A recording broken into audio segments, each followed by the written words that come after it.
foreign ministers, head of international organizations, excellencies, I welcome you to India for the G20 foreign ministers meeting.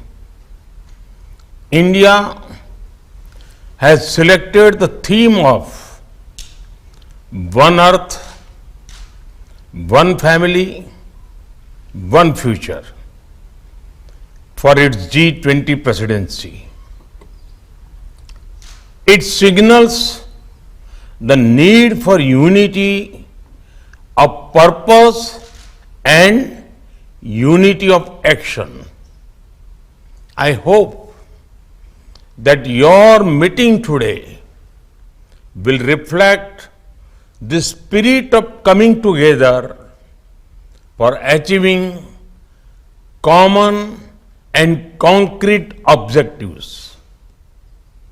Excellencies, we must all acknowledge that multilateralism is in crisis today. The architecture of global governance created after the Second World War was to serve two functions. First, to prevent future wars by balancing competing interests. Second, to foster international cooperation on issues of common interests. The experience of the last few years, financial crisis, climate change, pandemic, terrorism, and wars clearly shows that global governance has failed in both its mandates. We must also admit that the tragic consequences of this failure are being faced most of all by the developing countries. After years of progress, we are at risk today of moving back on the sustainable development goals. Many developing countries are struggling with unsustainable debt while trying to ensure food and energy security for their people. They are also the ones most affected by global warming caused by richer countries.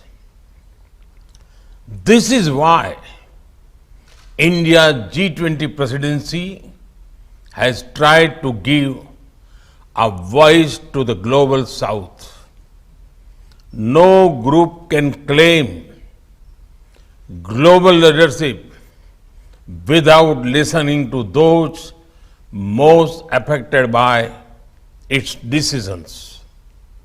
Excellencies, you are meeting at a time of deep global divisions. As foreign minister, it is but natural that your discussions are affected by the geopolitical tensions of the day. We all have our positions and our perspectives on how this tension should be resolved. However, as the leading economies of the world, we also have a responsibility toward those who are not in this room.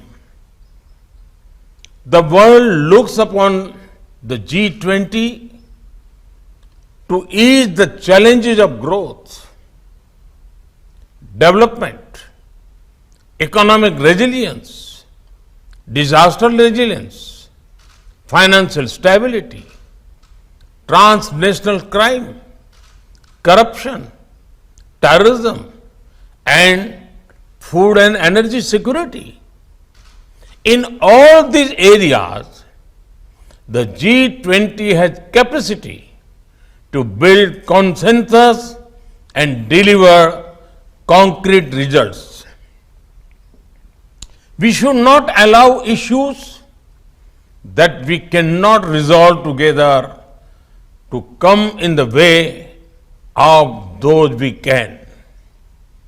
As you meet in the land of Gandhi and the Buddha, I pray that you will draw inspiration from India's civilizational ethos to focus not on what divides us, but on what unites us.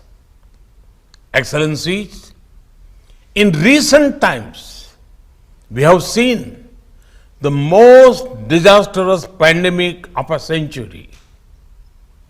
We have witnessed thousands of lives lost in natural disasters. We have seen global supply chains break down during times of stress.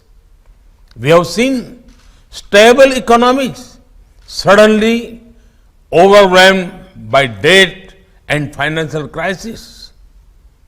These experiences clearly show the need for resilience in our societies, in our economies, in our healthcare systems, and in our infrastructure.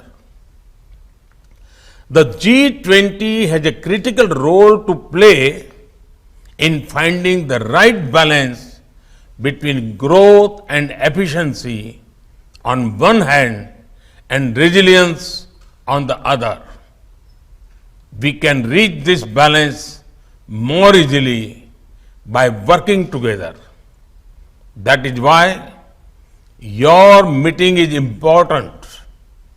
I have full trust in your collective wisdom and ability. I am sure that today's meeting will be ambitious, inclusive, action-oriented, and will rise above differences. I thank you and wish you all the best for a productive meeting.